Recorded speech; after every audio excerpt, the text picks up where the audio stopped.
Eh bien voilà, je suis né en 1927 à Dreux, le long des constructions qu'il y avait le long de la salle des fêtes, où il y a maintenant l'entrée principale de la salle des fêtes. Il y avait des petites maisons là, et je suis né là, le 6 octobre 1927. Et mon père, qui était maçon, a construit une maison là tout près d'ici, en 30, pour que je puisse rentrer à l'école maternelle rue d'Orioville. Voilà. Et après, on a vécu ici. J'ai été à 3 ans à l'école maternelle et à 6 ans, j'ai fait l'inauguration de Ferdinand Buisson. Ça a été ouvert là en 1933. Voilà, ça c'est mon début à Dreux, au Rochelle, avec tous les amis, la vie qu'il y avait à ce moment-là, avant la guerre, c'était très très agréable. Et puis 39 est arrivé, mon père a été mobilisé, et c'est un peu ce qui a changé complètement ma vie à partir de ce moment-là. Ma grand-mère tenait le café de la Maison Blanche, qui est sur la route de Châteauneuf, en face du terrain d'aviation. C'est d'ailleurs maintenant le maire de Vernouillet qui demeure là. Et ma grand-mère, Madame Salmon, était toute seule. Elle s'est trouvée avec beaucoup de travail parce que dès 1939, l'armée française a décidé de faire un terrain d'aviation militaire en face.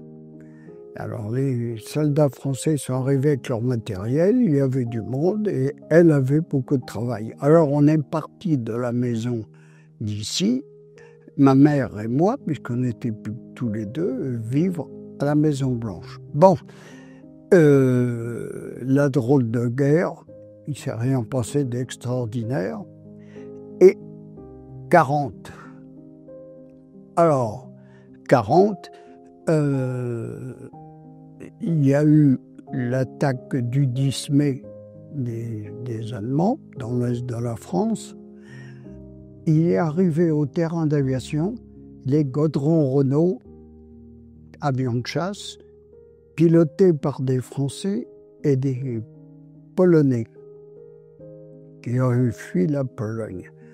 Et il y avait aussi une escadrille anglaise plus loin, du côté des Saint-Chênes, là. Alors, donc, c'était au mois de mai 40. Alors, à Dreux, il y a eu le bombardement du 9 et 10 juin 40.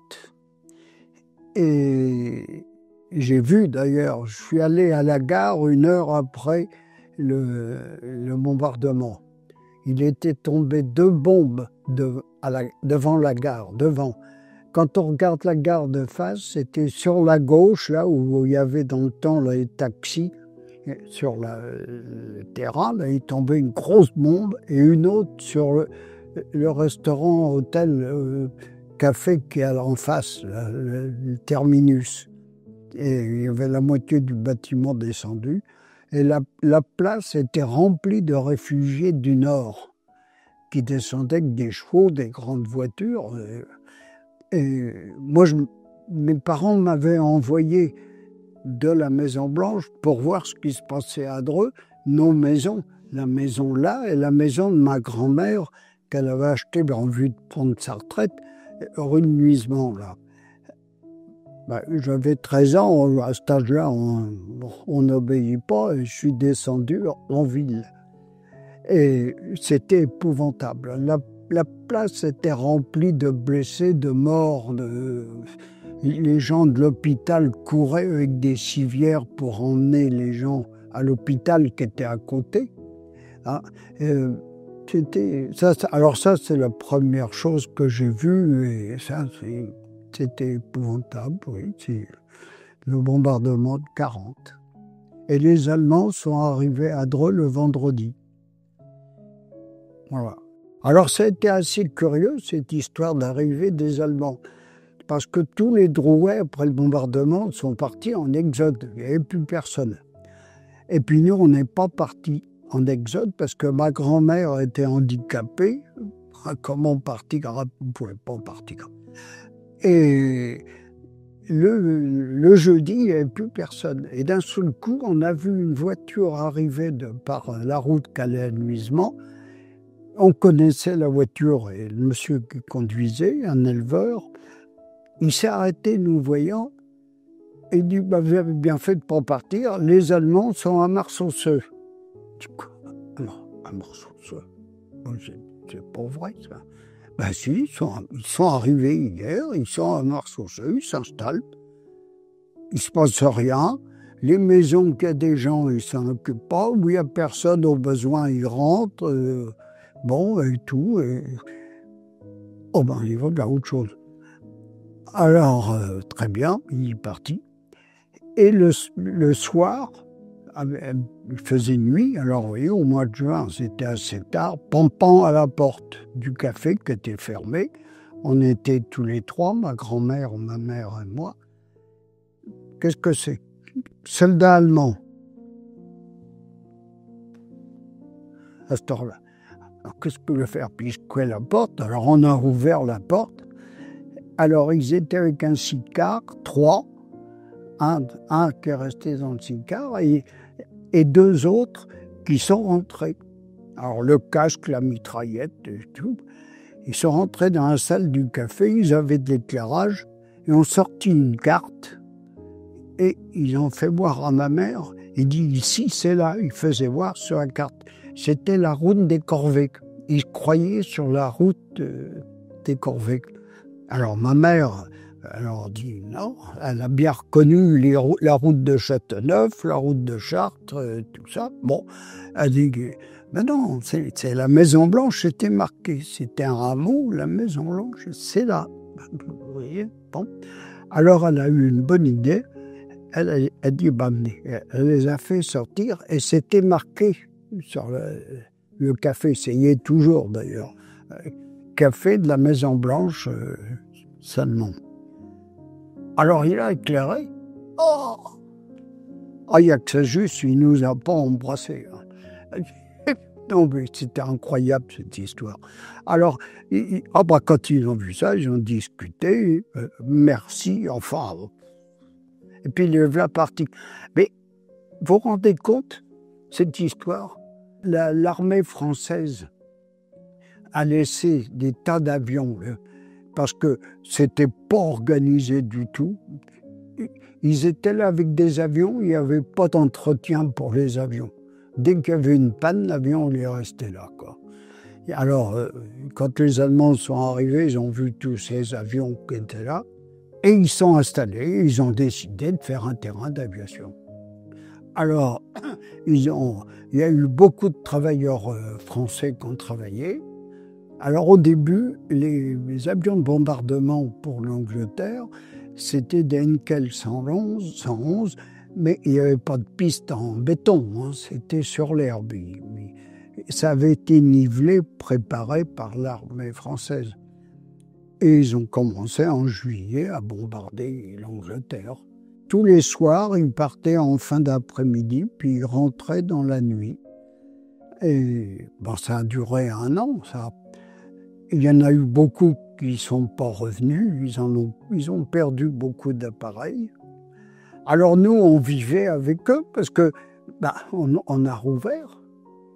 Et on avait tous les travailleurs français qui travaillaient après à faire les pistes en béton. Il y a eu 2 pistes de 1800 mètres de long et 60 mètres de large, plus tous les railways qui allaient là, et puis après les hangars, tout ça.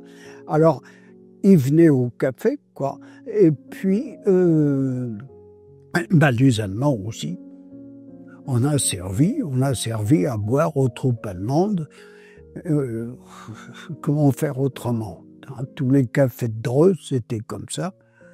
Et puis ça se passait très bien. On n'a jamais eu de problème. Alors les avions de bombardement sont restés là jusqu'à 1 an. Et quand ils ont attaqué l'Union soviétique, ils sont partis. Les avions de bombardement sont partis. Et à partir de ce moment-là, les activités pendant la guerre des terrains d'aviation, c'était pas régulier. Pendant un moment, il y a eu une école de parachutistes. Sur la route de Châteauneuf, entre les bois de Marmousse, là, il y avait le dépôt des bombes. Il y en avait aussi où il y a la clinique de la Maison Blanche. À côté de nous, il y avait des dépôts de bombes. Alors tout ça, c'était gardé. Et puis il y avait les pompiers, il y avait tous les services qu'il y a. Puis ils avaient réquisitionné Ferdinand Buisson pour, je sais pas ce qu'il faisait là-dedans. Bon, et il y en a qui ont resté 4 ans à Dreux de ces soldats-là. Et il y avait beaucoup d'Autrichiens. Et en général, c'était des hommes qui étaient la quarantaine, cinquantaine. Alors, ils sont restés les 4 ans, eux, ils ont été vernis, hein, ceux-là, parce que c'était pas la guerre pour eux. Hein. Il faut dire une chose, c'est que Dreux a eu de la chance pendant la guerre. Il a eu de la chance. Parce que on n'a pas eu de SS à Dreux. Ils étaient à Saint-Lubin. On en voyait de temps en temps passer. Bon, c'était Adolf Hitler qu'ils avaient là sur leur manche. Et bon, alors, ça va. Les autres, c'était des hommes mobilisés qui auraient aimé être chez eux que d'être ici. Hein. Et puis, on a eu la résistance. C'était des gens posés, les résistants à Dreux. Des gens comme Julie, comme Bergeron, comme les Dablin, le père et le fils. Tous ces gens-là, c'était des Drouais, mais des gens posés, qui n'auraient pas, par exemple, ils n'auraient pas descendu un Allemand en le tuant dans le dos, parce qu'ils savaient très bien que c'était 50 Français qui étaient fusillés. Hein. Ils n'auraient pas fait ça. Alors, ils ont fait, par exemple, ils ont fait sauter le pont de Chrézy, et puis ils coupaient les câbles téléphoniques, ils ont fait des tas de choses comme ça, quoi. Bon, alors, ça fait qu'à Dreux, il n'y a pas eu des grandes... Bon, alors, ce qu'il y a, j'ai les documents, là. Il y a eu quand même beaucoup d'arrestations, comme partout en France.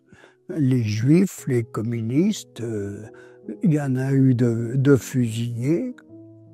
Hein.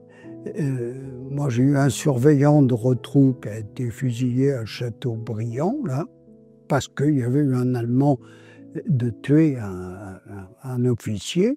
Et, il était à Châteaubriand, il l'avait arrêté comme communiste et il a été fusillé. Besquière. Et bon, ça c'est comme dans toute la France.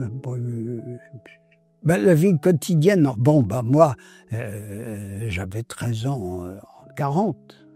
Hein, il n'y avait plus de sortie, il n'y avait plus rien. Hein. Il y avait le couvre-feu, il fallait rentrer de bonne heure le soir, il ne fallait pas de rassemblement. Bon, j'allais au collège, mais quand je marchais sur le trottoir et qu'il y avait les Allemands en face, il fallait descendre du trottoir. C'était... Bon, mais vous savez, on finit par s'y habituer, quoi. Mais ce qu'il y a, c'est qu'il ne faut pas chercher. Hein. La seule chose que nous, on faisait, les gamins, c'est la seule chose qu'on faisait, mais il n'aurait pas fallu se faire prendre. On avait une craie dans la poche. Et quand on voyait un camion allemand qui était stationné dans Dreux, quelque part, on regardait. Si on voyait pas d'Allemand dans le coin, on faisait lever avec la croix de Lorraine à la craie. C'est à l'arrière du camion. Alors ça, c'était... Là, on était heureux quand on voyait le camion partir avec ça derrière. C'était bon, mais nous, on ne pouvait rien faire, quoi. Alors, ce qui s'est passé une fois au collège Rotrou, Allez, les Allemands n'avaient pas réquisitionné le collège de filles Place Mézirard. Alors, il y avait les filles, mais il y avait aussi des garçons qui y allaient, parce que, bon, moi j'y suis allé, là, il y avait des classes, là, bon. Et un jour, il y a des Allemands qui ont décidé d'aller visiter là-dedans. Bon,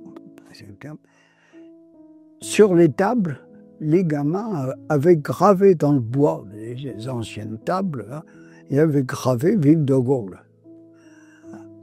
Ah bah oui, ils sont tombés là-dessus. Alors, ils en ont pris quelques-uns, des plus vieux, des lycéens, et puis ils les ont emmenés à la Kommandantur, où il y avait l'Hôtel de France, là. Le bâtiment existe toujours, là, dans le bas de la rue Saint-Martin, là, sur la droite. Ils les ont emmenés là. Et alors, tout le monde demandait un peu ce qui allait arriver. Hein, et ils leur ont fait copier des pages de Mein Kampf en français. Enfin, puis ils les ont libérés le lendemain. Bon, ouf, il ne s'est rien passé de grave, quoi.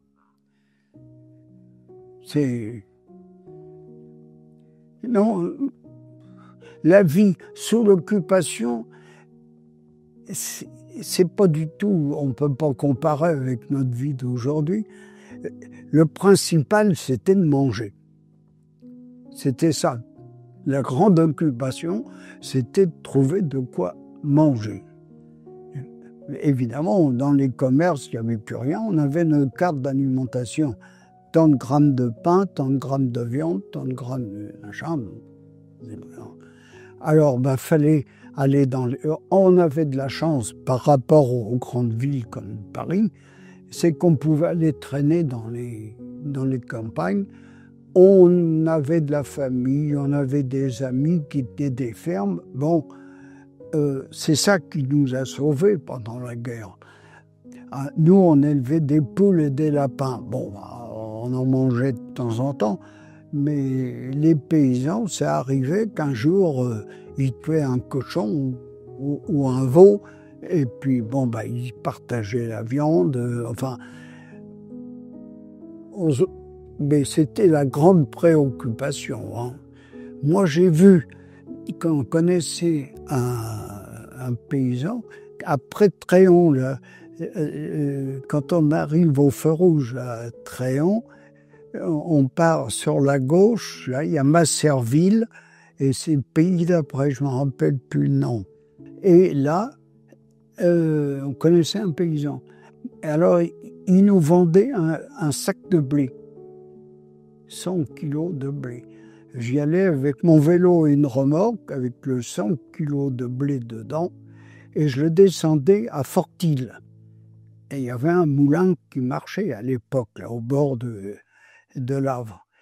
Et il faisait de la farine, et j'allais retourner chercher un sac de farine et du son, parce qu'on élevait un cochon à la Maison Blanche.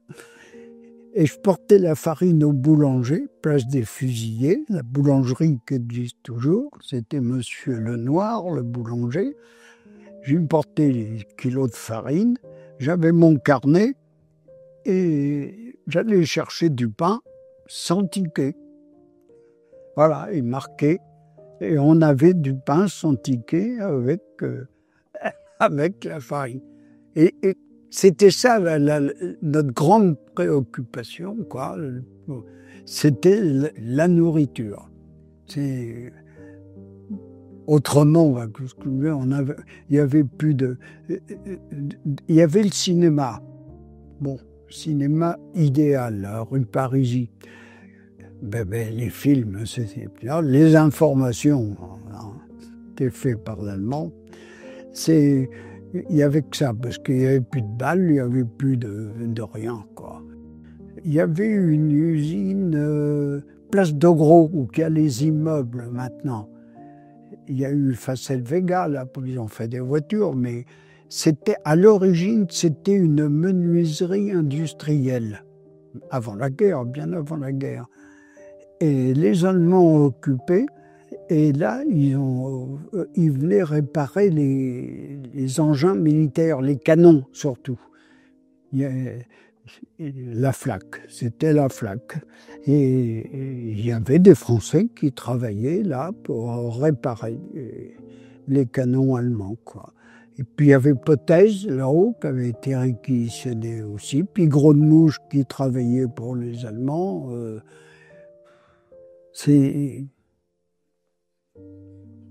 comme ça, quoi. C'est pas. Tu sais, la vie sous l'occupation, c'est spécial, hein. Puis il faut se méfier de tout, quoi. Il faut se méfier, bon, bien sûr, de l'occupant, mais il faut se méfier aussi des Français qui. Hein, il y a quand même, faut le dire tout ça, il y a quand même beaucoup de Français qui dénonçaient d'autres Français à la commandanture. Hein. Il y en a. Moi, j'ai un exemple, parce que c'est lui qui me l'a dit avec des preuves. C'est le père de Françoise Gaspard, Jean Gaspard, qui était là-haut. Il a été dénoncé. Il faisait aussi un peu de résistance. Il a été dénoncé par son concurrent à la commandanture. Et eux, c'est Françoise qui me l'a dit, eux, ils ont retrouvé la lettre à la commandanture. Oui. Et ça, nous, on a été dénoncés aussi une fois à la Maison-Blanche. Alors, c'était un soir, pareil, on était en train de manger, là, mon père était revenu, et ma grand-mère, mon père, ma mère et moi, pampant à la porte, police allemande. Il faisait nuit. Alors, bon, ils sont rentrés, le casque, tout, enfin, avec un Français, interprète. C'était Steckel qui était vétérinaire, là, d'Andreux, là, et au grenier à sel. Alors, il nous accuse, vous avez hébergé des pilotes anglais. Des pilotes anglais à la Maison-Blanche pendant l'occupation. Ma mère, elle leur dit, non mais ça va pas. Toute la nuit, on a des gardes devant la porte. C'était gardé la nuit partout.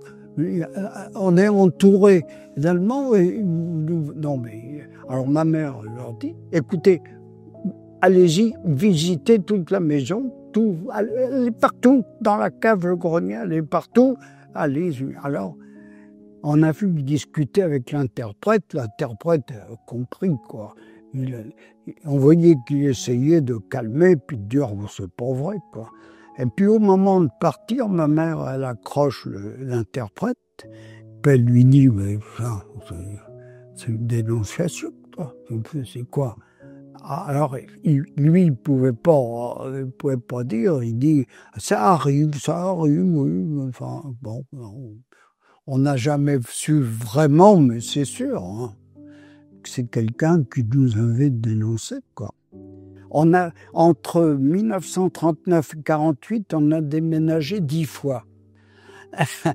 Alors, en 1944, on ne pouvait plus tenir. Au terrain d'aviation, ça bombardait après le débarquement tous les jours. On dit ça va nous arriver. Alors on est vu au nuisement dans la maison de ma grand-mère. On dit on va venir là. La première nuit qu'on a couché là, Dreux a été bombardé. Les premières bombes sont tombées pour la gare, vous voyez. Puis on est tombé dans Dreux.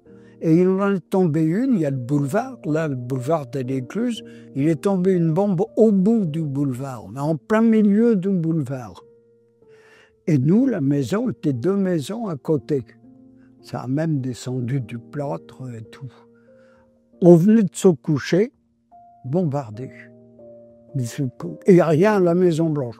On dit, c'est vrai, on n'a pas pensé que la gare... bon.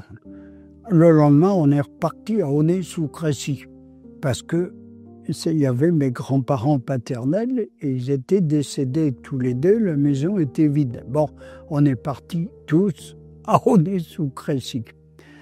Et pas loin de la gare, on a encore eu de la veine parce qu'à la gare, il y avait 2 wagons-citernes d'essence de l'armée allemande. Ils venaient du front charger de l'essence là. Enfin, il n'y a rien eu. Et puis, voilà, on était à Aulnay. Et les Américains sont arrivés à Aulnay-sous-Crécy le 15 août, une journée avant Dreux. Ils venaient de Parc Crécy. Et on avait à Aulnay, au pied du château d'eau, qui existe toujours devant le cimetière, il y avait un canon de 88 qui était là, avec des servants allemands, et ils guettaient les Américains qui allaient arriver de Châteauneuf. Où ils étaient, ils voyaient la sortie de la forêt de Châteauneuf. Mais les Américains sont arrivés dans leur dos de Parc Crécy. Ils étaient dans Aulnay, et les Allemands étaient là. Alors, ils sont partis, et il y avait à Aulnay un réfugié, un Parisien, qui parlait anglais. Alors, il a été trouvé les Américains, et ils sont partis voir, en se cachant, ce que faisaient les Allemands là et tout. Et puis, les Allemands, ils sont partis à pied. Il n'y avait même pas de camion, ils sont partis à pied. Ils ont tout abandonné, le canon et tout. Et très bien. Alors les Américains étaient là, c'était là. Ah, la joie. Bon, et ils sont partis. Ils sont partis par Tréon. Aulnay-sous-Crécy, Tréon.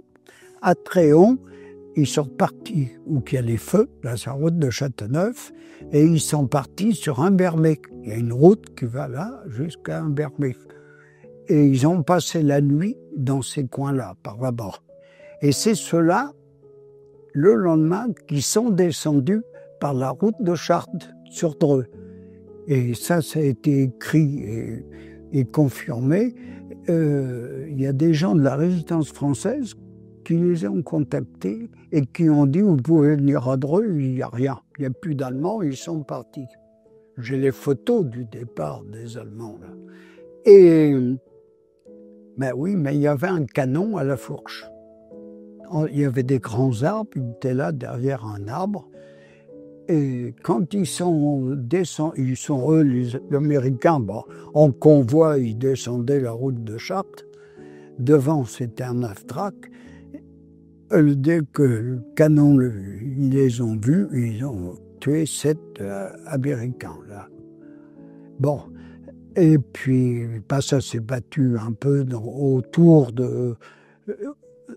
qu'il y a le Buffalo, le restaurant maintenant, là. Il y avait des bois, où il y a le parking de U, là, tout ce coin-là, il y avait des bois. Et, ça s'est battu un peu dans ce coin-là. Et puis, ils ont tiré sur le canon. Il y a eu des Allemands tués. Et puis, puis après, ils sont descendus dans Dreux. Et puis, il y a eu au Corvet aussi. Il y avait aussi des Allemands qui étaient cachés et qui ont tué 3 soldats américains. Il y a eu 10 soldats américains de tués pour libérer Dreux. Alors, nous, on était donc à Aulnay, près de la gare. Et on connaissait bien sûr le chef de gare et ça. Il vient nous trouver. Là, dans l'après-midi du 16 août, il nous dit « Dreux est libéré ». Nous, on ne savait pas ce qui se passait à la fourche.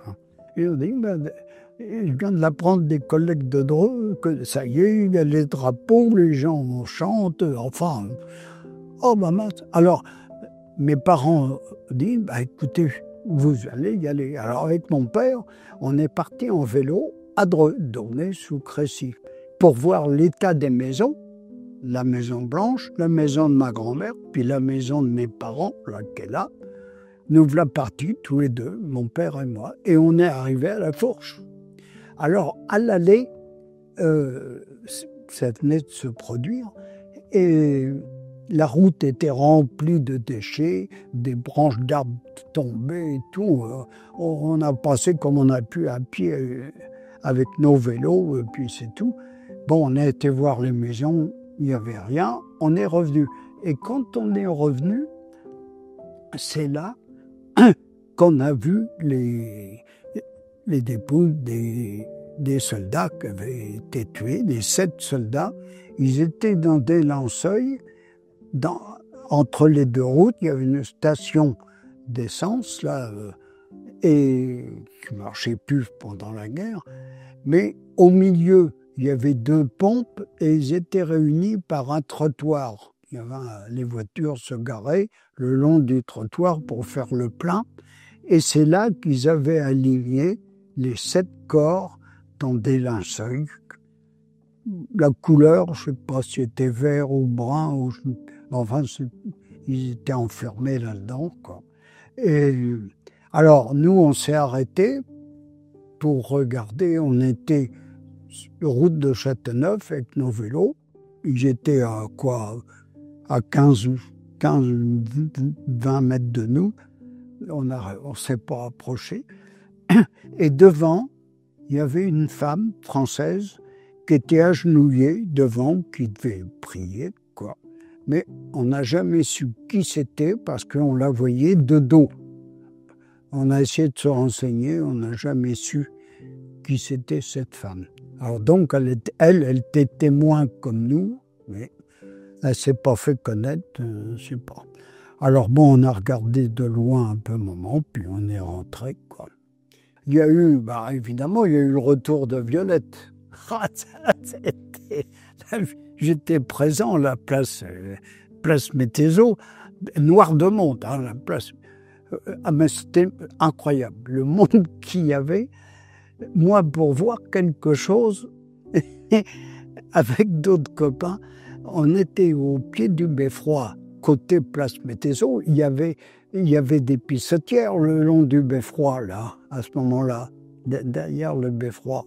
On a réussi à grimper dessus là, pour voir ce qui se passait.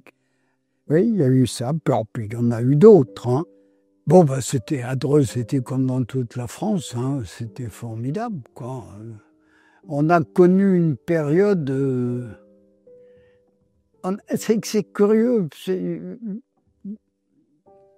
c'est comme maintenant d'ailleurs, mais il y a eu l'euphorie à la libération. Bon, mais ça n'a pas duré longtemps. Il y a eu, ça s'est terminé en 1945. Parce que en 1945, très bien, la guerre était finie, mais il y avait toujours les cartes d'alimentation. Il y avait eu, des tas de problèmes. Et puis il y a eu tous les victimes, il y a eu les prisonniers de guerre, les anciens déportés, etc. Il y avait beaucoup puis les morts et tout. Alors, il y a eu une période là qui a été difficile. Là. Ça a été, il y a eu beaucoup de manifestations. Moi, quand j'ai fait mon service militaire en 1947, il y en a qui étaient où j'étais, la caserne Lanterne, qui sont venus à Paris, parce qu'il y avait des manifestations dans les usines et tout. Là, ça allait très très mal. La vie était difficile. Les tickets d'alimentation ont été supprimés fin 1948. Quand je suis revenu au mois de fin juillet du service, j'ai été chercher mes tickets d'alimentation. C'est difficile de parler parce que c'était pas la justice. Bon, alors, vous savez, très bien, il y a des règlements de compte, mais à Dreux, il ne s'est pas passé grand-chose à ce niveau-là. Parce que ça a été en fin de compte une ville calme. Je vois par exemple pour les femmes. Bon, j'ai vu une photo, et j'ai même vu quelqu'un qui est venu ici, qui m'a fait voir un film qui a été filmé à la Libération. Les femmes qui avaient été avec des soldats allemands ont été arrêtées en l'ancienne commandanture, la rue Saint-Martin. Elles étaient entre 15 et 20. Là, dans la cour de la commandanture. certaines ont été tendues, etc. Bon, puis ça s'est terminé, quoi. Et puis des collaborateurs, on ne peut pas dire, il n'y en a pas eu vraiment de grands problèmes. Ça, les gens étaient assez calmes, assez réfléchis. Nous qui avons servi les Allemands pendant 4 ans, on aurait pu être accusé d'avoir servi les Allemands. On ne pouvait pas faire autrement. Tous les cafés de Dreux, c'était comme ça. Bon, on n'a jamais été embêté pour ça. On allait chercher la bière à la brasserie, là, au bas de la grande falaise. C'était un Allemand.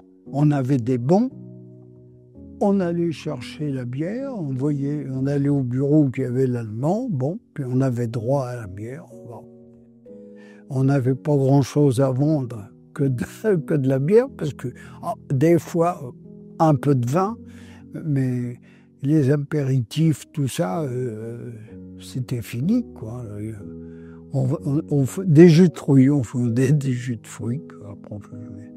Je reviens sur nous, on est sous Crécy, les Allemands sont partis, les Américains sont arrivés. Eh bien, nous, à Aulnay-sous-Crécy, on va revenir à la Maison-Blanche.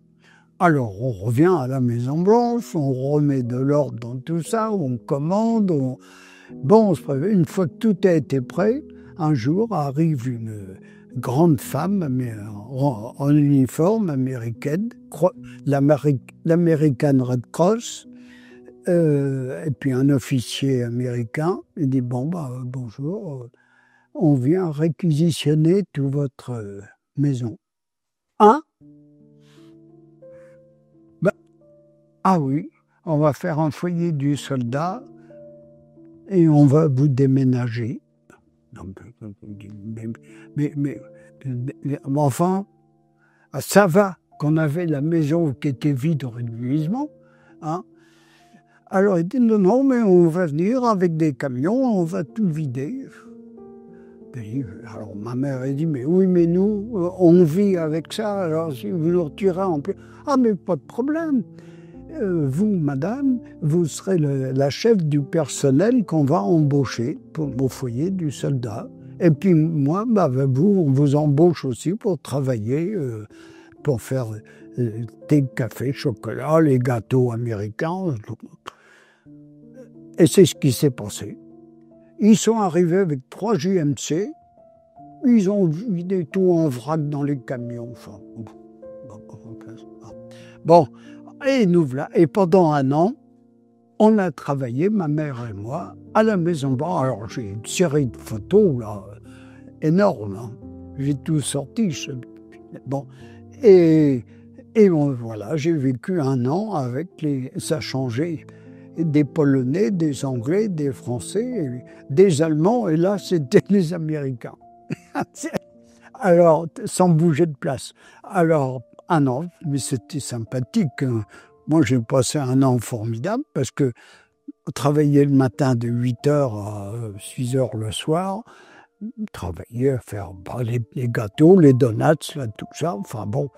Et puis ma mère commandait tout le monde, enfin...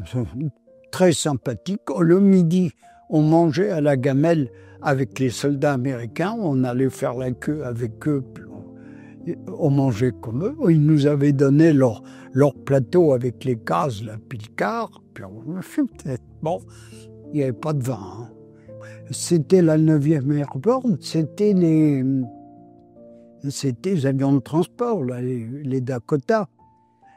C'est eux qui avaient lancé les parachutistes au débarquement, ils faisaient du transport, quoi.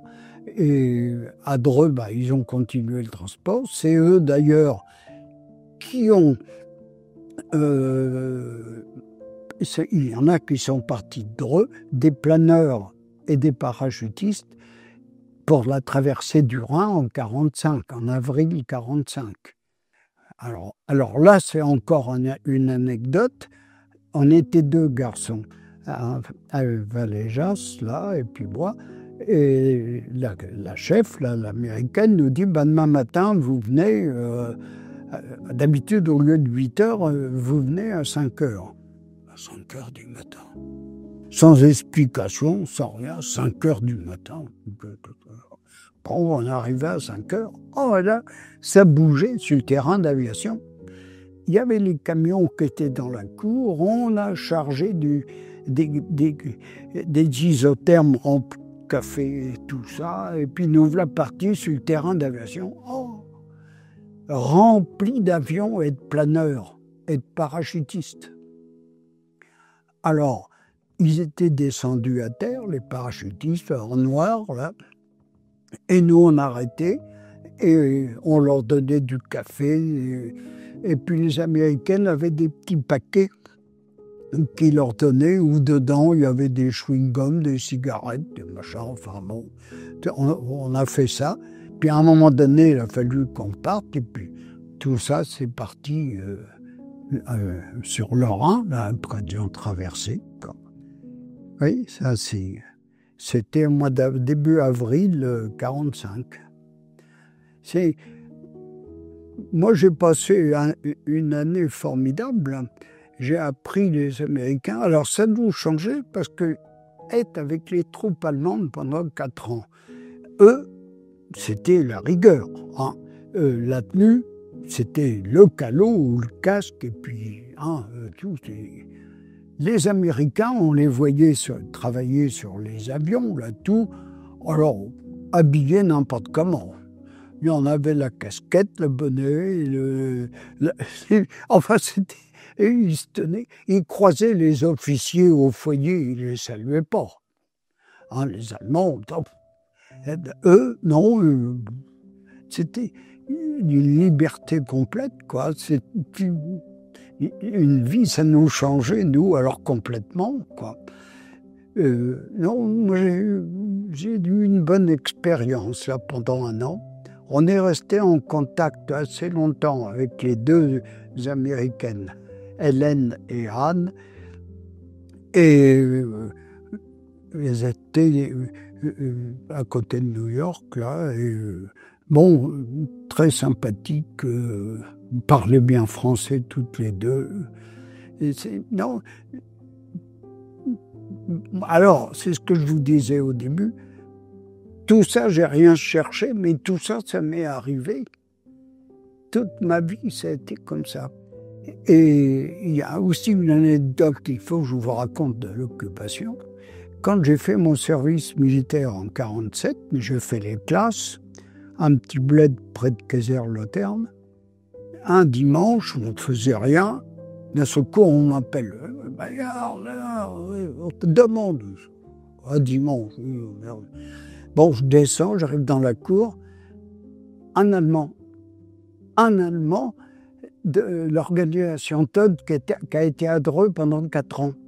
C'est lui qui s'occupait des travaux pour l'armée allemande. Ah, j'ai en photo là. Et il était là, il avait eu mon adresse. Bon, peut-être que... Comment, je ne sais rien. Moi, j'écrivais à mes parents, j'écrivais à des copains. Alors, bon. Et il était là. Oh, alors, on s'est mis à discuter. Et puis, il me demandait des nouvelles de Dreux et tout ça. Et il a vécu pendant 4 ans avec une Française, rue Saint-Martin. Que je ne connaissais pas, je la voyais, c'est tout. Bon, il n'y a pas eu d'histoire parce qu'il était en civil. L'organisation Todt, ce n'était pas des militaires, c'était des civils. Et il n'y a pas eu d'histoire. Bon, alors il m'a demandé des nouvelles d'elle. Je la voyais, mais c'est tout. Alors il fallait la voir. Enfin, bon, voilà. Et puis, j'ai été la voir quand j'ai lu ma perme au 14 juillet. Et elle était malade. Elle devait avoir un cancer des seins. Elle est décédée peu de temps après. Alors, il m'a donné son adresse. Je lui ai écrit pour lui dire que ça allait pas, quoi, qu'elle était malade. Et puis après, je lui ai écrit pour lui dire qu'elle était décédée, quoi. Ça s'est terminé comme ça. Mais, quand on a discuté dans la cour pendant un grand moment, l'officier qui nous commandait, qui avait le bureau à côté, il a dû trouver drôle qu'un jeune appelé comme moi discute avec un Allemand, un civil allemand, pendant aussi longtemps. Il est venu et il a commencé à nous poser des questions. Vous le connaissez? Oui. Alors je lui ai raconté que je connaissais à Dreux l'organisation TOT. Comme lui était sarrois et qu'il parlait bien français, il a dit aussi tout ce qu'il avait fait à Dreux. C'est lui qui contactait les entreprises françaises pour travailler sur le terrain. Il était très connu. Bon, alors on a tout raconté, l'occupation, quoi. Bon, très bien, ça s'est terminé. Mais moi, je suis persuadé, alors vraiment persuadé, que cet officier français l'a noté sur mon livret fascicule. Ce qui reste à l'armée, qu'on n'a pas le droit de voir, il l'a noté, ça. Parce que j'ai fait le peloton de sous-off, et puis après, à Kaiserslautern, quand j'ai eu fini, on me dit, bon, allez par ici, c'est vous qui vous occupez des civils allemands qui font l'entretien des casernements. Les électriciens, les menuisiers, les chauffeurs pour le chauffage central, tout ça. Donc voilà la tête de l'équipe des civils allemands. Je n'avais rien demandé. Très bien, je l'ai fait pendant un mois. Au bout d'un mois, on m'appelle, on me dit, bon, vous partez demain matin à Mayence. Je dis, à Mayence? Quoi faire? Alors, le capitaine qui m'avait appelé, il me dit, je dis, quoi faire? C'est au gouvernement militaire. Qu'est-ce que je vais foutre au gouvernement militaire? Il dit, moi, j'en sais rien. Hein. J'ai une feuille, Maillard François, etc. C'est vous qui vous demande là-bas. Bon, j'y suis allé 7 mois, commander toute une équipe de civils allemands qui conduisaient des camions militaires français. Parce qu'il n'y avait pas beaucoup de militaires français qui avaient le permis de conduire à l'époque. Et c'est comme ça que j'ai fait les 3 zones. Alors pourquoi moi? Notre groupe, on était 120. Hein, et pourquoi moi 2 fois ça? Alors je dis, ça, j'ai été marqué quelque part. Quitte ça. Évidemment, je les avais su. Hein. C'est des souvenirs, pas de l'occupation, quoi. Et l'Allemagne, l'Allemagne, je vais voir ça mardi. Mardi, il y a, comme je suis toujours au jumelage, il y a à Dreux une Allemande qui est la présidente de la section Melsungen. Et elle meurt rue Gromard. J'ai déjà passé un après-midi chez eux. Elle est mariée avec un Français. Elle a sa fille qui suit des études à Berlin. Elle est originaire du côté de Hambourg. Elle a encore sa mère qui a 86 ans. Et sa mère vient là. Et je suis invité. J'étais invité dimanche là, mais c'est reporté à mardi de la semaine prochaine. Alors là, pour que je rencontre sa mère, qui a 86 ans, qu'on puisse parler de la période là. Alors, vous voyez, là, je parle c'est ma vie, hein, mais c'est pour que vous voyez que tout ça, j'ai rien demandé. Je ne sais pas pourquoi je dois avoir quelque chose. Et ça m'arrive toute ma vie, j'ai eu des cas comme ça qui me sont arrivés, quoi.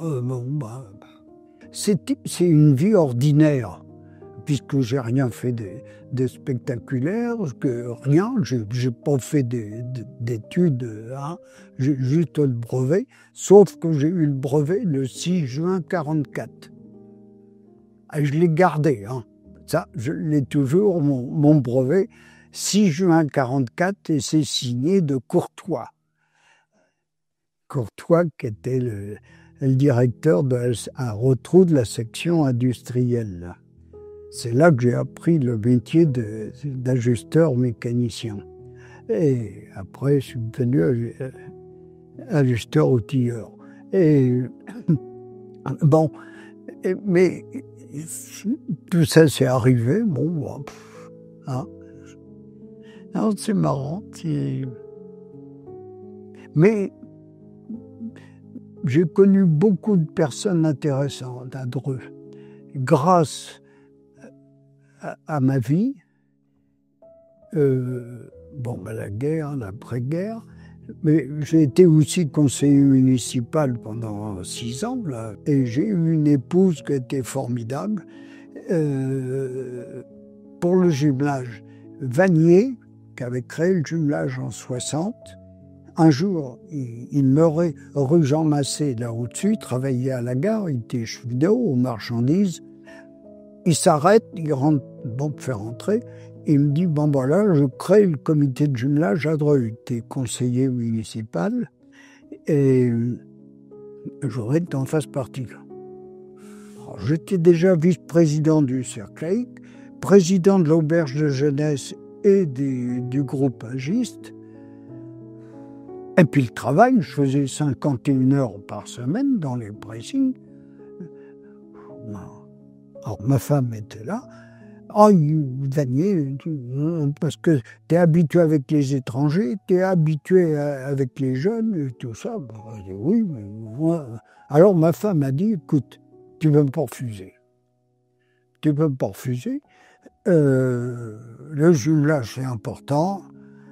L'amitié entre les peuples, je t'aiderai. Et c'est ce qu'elle a fait toute sa vie. Alors, j'ai dit oui. Alors, je me suis retrouvé vice-président et il est décédé 5 ans après. Je me suis retrouvé président. Alors, je ne l'ai pas cherché, ça. Je me suis retrouvé président du jumelage.